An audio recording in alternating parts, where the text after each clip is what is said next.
There has to be a leader on every receiving core. And this year, his name's Rashee Rice. We're going to tell you all about it today on Locked On Chiefs.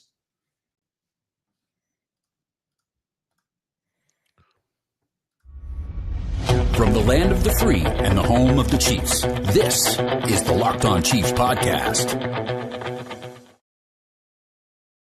Welcome back, Chiefs Kingdom. I'm back. Nice to see you. Hope you're having a good time. Thanks for joining us for a special live Locked On Chiefs, as we have a ton of things going on and to talk about here on the Locked On Podcast Network. That means your team every day, all the time, everywhere. Thanks for making us your first listen to make another Locked On show your next listen. Check it out, because the everydayers do, and they're here and they're updated, and the locos know what's going on and how we're seeing it, bringing it to you all the time. They are everydayers. We love them. We love you guys. You can become one of them by making sure that you subscribe on YouTube. You subscribe on the audio. You can get on the text platform at 816-357-8781 and get involved that way as well.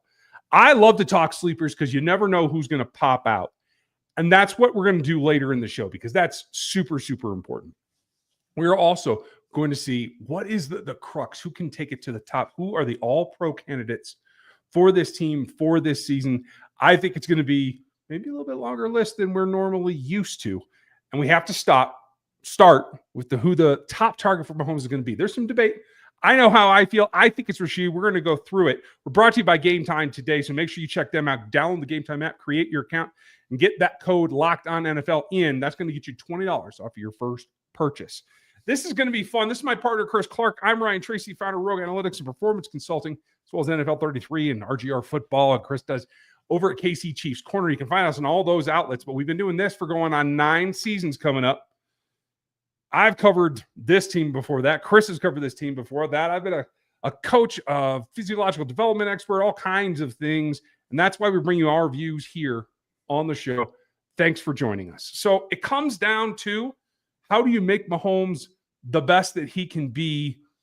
It can't go back to 2018. There's no time machine here. You know, this is not Back to the Future, but it is a possibility to take it up a level, in my opinion, if you truly dedicate yourself to that. And that seems to be what we're getting the message from Mahomes, from Andy Reid, et cetera, et cetera. But there's got to be somebody on the other end. Travis Kelce, likely his last rodeo. I don't care what he says. He's going to keep that book open. But there's really 2 candidates here. And I think because we don't have a ruling on Rashee Rice, and there have been other rulings and suspensions handed down today, and we don't have anything with Rashee Rice, I think he's going to be here for the season. And I think he's going to end up being the number 1 target in yards and in targets for the season in 2025. I don't think that's outlandish. I think that's probably going to be what ends up happening. He was well on his way last year, and injury, a freak injury at that. I mean, it wasn't even a injury that you would expect a player like him to have. I mean, he gets hit by his own quarterback on a play. So to me, I think that makes a lot of sense that he's going to be that guy. And I think that he was probably going to be that guy even before Hollywood Brown got injured, if I'm being quite honest. Like, I don't think that was going to change, because I think him and Mahomes got on the same page toward the end of his first season, and then definitely in the Super Bowl. And Kelce was already starting to take, I'm not going to say a back burner or a backseat to him, but was starting to be leveled off a bit, at least. I guess I will say it that way, in the Super Bowl prior. So I think you're completely accurate on this. I think that it is going to be Mahomes' favorite target is going to be Rashee Rice, and it kind of fits his skill set and what he wants to do anyway. Yeah. I do think Travis would probably be the likely number 2 guy. He's out there coaching TEU, like coaching guys up on route running. We saw a little clip of that. I've seen a couple other little clips from folks that were there. He still got it. He's still able to share it. I'm just not sure if the performance can be what it was 2 or 3 years ago. Maybe he still has it in him. I think there's a possibility there, but I would consider him the most likely candidate to be number 2 in terms of yardage and targets. Maybe number 1 in touchdowns, though. That'd be interesting. It's possible. It's the curiosity with Travis Kelce is he doesn't use his skill set necessarily to get open. It's more of working with Patrick and Patrick knowing what Kelce's going to do. So he's not going to be as he's not going to rely on his speed and his athleticism as much as some other players have, which I think actually helps him when you start talking about his age and the fact that he has slowed down a little bit and he's lost some of his explosiveness. Yeah. and Father Time catches up with us all at his age. I think that that's still remarkably good and profitable to the offense. But now it gets really interesting. Who then, as we look at this landscape now, who becomes number 3 when it's all said and done? When we look back at just say the regular season, we don't have to go to the playoffs, but what do you think? I think it's got to be Worthy. And I say it's going to be Worthy because you look at what he was able to do his rookie year. I think if you look at his skill set, what he's able to do, taking the top off the defense, I think him and Mahomes started getting on the same page toward the end of the season and in the playoffs. But he also rounded out to become a more rounded wide receiver towards the end of the season. He was running different routes. He was doing different things. And he is going to be able to play all 3 positions at that wide receiver position. So I think it could be Xavier Worthy being that number 3 guy. Well, I think that that's certainly a possibility, but I'm going to take the flip side. I think Hollywood Brown is like raring to go because of being sidelined last season. And even when he got back, ran some good routes, made a couple of decent-sized plays to move the chains more in particular than anything super explosive. But I feel like his whole career was set back an entire year, despite playing the best quarterback in the game. So I feel like he's got something a little bit to prove, maybe a little chip on his shoulder. I think he might come out. In the end, in terms of yardage and targets, I think he may end up surpassing Worthy. But again, I think Worthy and Kelce are the leaders in the touchdown market. It's my big question when it comes to Brown is, can he stay healthy? And obviously health is a factor for every single player. I get that, but he has shown that he's struggled with staying healthy in his career. So to me, that's my big question when it comes to him. When you start looking at yardage and number of receptions and targets, if he can stay healthy the whole season, maybe he is going to be that number 3 guy. Maybe he could even give Travis Kelce a run for his money when it comes to number 2, because the reality is that if you have a guy like Rashee Rice taking things in the intermediate and the short to an extent, and then you have Hollywood Brown being able to do everything else at the wide receiver position, you should have things that are going to be a lot more open. And so he could have more space to work with, and it could end up being a huge season for him if he can stay healthy for 17 games. Yeah, I think that he has the possibility to be enormous. There could be a breakout at this position, too. We're going to talk about the sleepers coming up later. But right now, somebody has got to take it up a level. He's got to really push the envelope. Who has the possibility of going all-pro? That's what we have to get to. His name's Trent McDuffie, and there's a couple other options coming next. Guys, you've probably heard of Viagra or Cialis, but maybe you've even tried them. But if you're looking for something beyond the usual pill, it's time to meet Rougiette Ready. Rougiette Ready is a next-gen prescription treatment designed to amplify arousal in the brain and boost blood flow. Unlike the usual pills that can take hours, Rougiette's 3-in-1 formula dissolves under your tongue and kicks in fast, on average in 15 minutes. Effects can last up to 36 hours, so you can stay confident and in control when the moment is right. If traditional options haven't worked, Rougiette might be the answer. Over 150,000 men have already made the switch. It's completely online. Rougiette connects you with a board-certified doctor and ships your treatment discreetly to your door. You can even read real customer reviews on their site.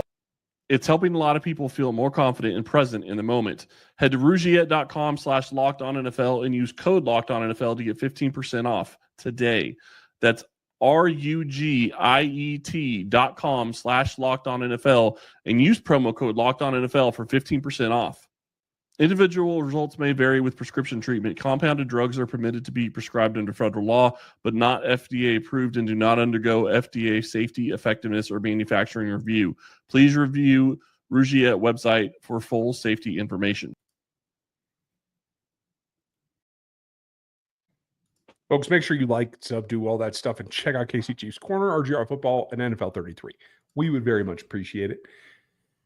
I think when you talk about going all pro, obviously there are players on this team that have made this mark before. Obviously QB1, Chris Jones, Creed Humphrey, and Trent McDuffie. I don't know that that's sustainable for everybody, but I think the best case scenario, the one most likely to do that is Trent McDuffie, in my opinion, because I think this is going to be I'm going to grab my extension by the throat right now. 5th-year option be damned. I feel like he's the one that's going to go out there and take full advantage of it. Could be. I'll be really interested to see how he ends up playing this season and whether or not he gets a contract before the season starts, because that's still a possibility at this point that he could get an extension. I will say, based on what we talked about the last segment, that another guy that could end up being an all-pro just because of the usage could end up being Rashee Rice. I do think he's going to have a monster season. He was looking like he was going to break out for a huge year last year. And now, a year removed, as long as he's healthy, which it seems like he is, and obviously that's going to be the caveat with everybody. As long as he stays healthy, I think that he has the opportunity to be an all-pro. And I will even raise you, while I do think Trent McDuffie is is the one on the defense to look at probably as the most likely all-pro, I'm not going to be shocked if George Karlaftis really ups his play this year, just because he's going to be after a contract too. And the contract year, and this is basically a contract year for him and McDuffie. Yeah.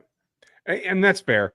I'm just not sure that amongst the other pass rushers that he has to go against, even from his own draft class, George Karlaftis is able to attain that all-pro status, whereas I do believe McDuffie can. But they're not the only ones. I think Travis still has an option there. I think he could still make that at his position if the cards fall well. And the one that I'm most intrigued by, and mostly because of the impact of the long-term contract, maybe no one else is more motivated to achieve an all-pro level right now than the guy who's waiting on a contract in Trey Smith. The worst thing in the world for the Chiefs is that they end up paying him for the whole tag and then he gets an all-pro. That could be muy expensive is the best way that I could put that. Yeah, it definitely could. And, as it sits right now, it doesn't look like that contract situation has gone anywhere. We have not received any information whether or not Chiefs and Trey Smith are even close to a contract. And they have 3 weeks, 4 weeks, 3 weeks basically right now, because it's July 15th, I believe, is the deadline. So, yeah, so you have about 3 weeks to get this done. And you have a ton of moving parts when you're talking about a contract like this. And one of the bigger things that could end up factoring into it for Trey Smith and for the Chiefs is, does Trey Smith want to get paid like he's getting paid right now on a yearly basis of $23.4 million? If he does, I can't see Kansas City doing that type of deal for him, even though he is a very good guard. I still would argue, I don't know that he's the best guard in football, and he would be getting $2 million more than the best guard in football right now. Mm-hmm. Well, by paycheck anyway. That is a tough one. I think that's something that it just puts the Chiefs in a tough spot. If that were to happen, can they really afford it? I think probably yes, but Trey is in the driver's seat. I hope that you're absolutely right. And in this next 20 days, they're able to get that done. But that would be the guy that I think might be motivated above all others, as I drop my water, because sometimes you just got to get done what you can get done right now in order to push the subject. Yeah. And you have to wonder, so if he is going to go out and play at an all-pro level, which he could, then he prices himself out of Kansas City. If he doesn't get paid this year, he prices himself out of Kansas City. There's no way they can pay him if he goes and plays at that level. I do think that Kansas City did this tag expecting that they would be able to get a deal done with a deal that's closer to $20 million a year. But the reality is he's getting paid 23.4. What if he comes back and asks for $70 million guaranteed over the first 3 years? Which I would do if I were him. Right.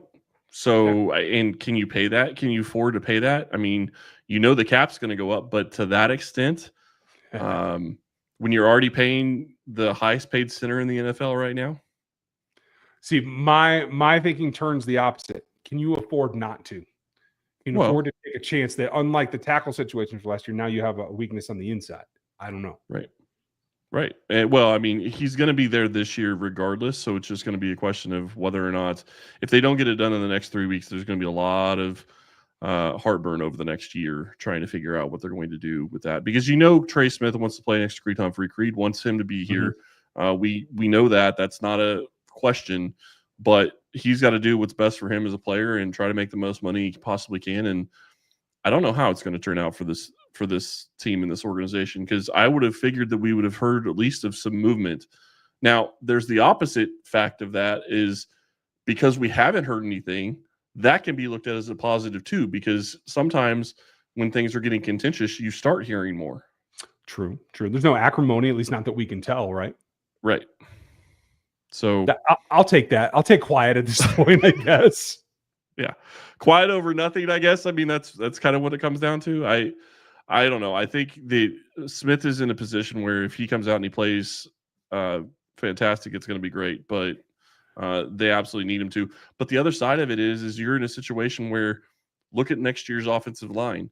If we figure that Josh Simmons is going to be that guy, he's your starter at left tackle. Apologize. You move your left tackle you just signed in Moore to right tackle, and Jawan Taylor's likely gone. Creed Humphrey is going to be there because he's under contract. If Kingsley works out, you're okay at that left guard position. So then you only have the right guard to figure out, and you have Hunter Norzad sitting in the wings. True. It does make it a little bit easier to try and formulate how you could go about that. I still wouldn't. It's just me. Oh, I'm not saying I like it.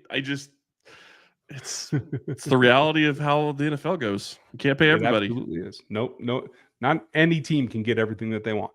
But sometimes you can get somebody to step up in a position that pays you off by investing in them. Those are called sleepers. And the number one guy that I have there is on the defensive side of the ball, and somebody that I think might be able to take it to the next level. Who are our sleepers for this season? Coming up next. There's nothing like the atmosphere of the NBA playoffs. Every bucket, defensive stop, and moment feels huge. It's electric in those arenas. And with Gametime, you can be part of it without the stress of last-minute ticket hunting. Gametime makes it fast and easy to get playoff tickets, even when demand is sky high. Prices actually go down as tip-off gets closer, and their last-minute deals can save you up to 60%. I use it all over the place for every sports, every event I can get there, I do. Take the guesswork out of buying tickets last minute or not with Gametime. Download the Gametime app, create an account, and use our code LOCKEDONNFL for $20 off your first purchase. Terms do apply, but again, all you got to do is create an account, redeem our code LOCKEDONNFL for $20 off. Download the Gametime app today. It's last minute tickets, it's lowest prices, and it's guaranteed. Now, folks, make sure that you are with us throughout July as we get ready for training camp.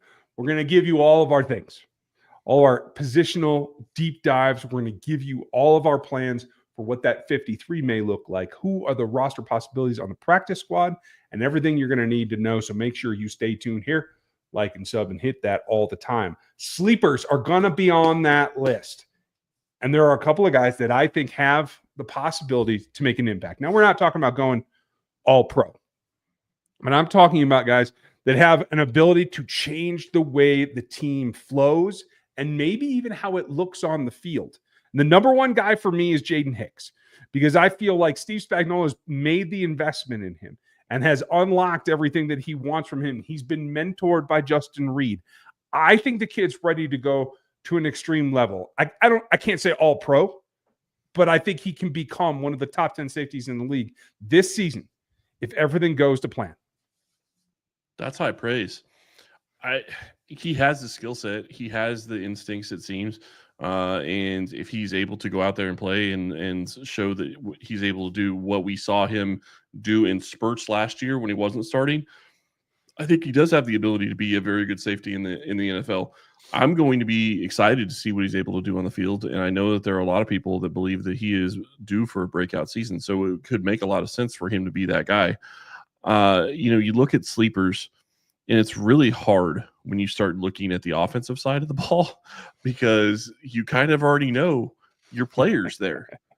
Like, there's not going to be anybody that's really coming in that's going to be in a starting role that you would call a sleeper. The only one that could possibly, at least in my mind, that could easily possibly be a sleeper in that role would be Kingsley Suamataia. And I don't know that I would say that I think he's going to be a sleeper to an extent that he's going to be a top 10 guy.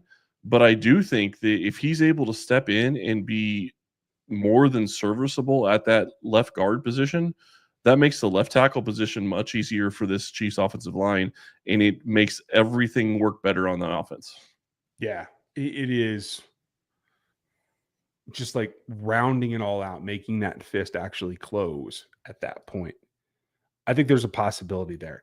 I think another player that might have an impact, and I'm not saying that will be completely game changing, but on the defensive side, I really like the impact that this guy can have as a player that won't start, but will play on the defensive side of the ball in spot duty due to attrition. I think he will become a core special teamer, and I think he will have an impact there.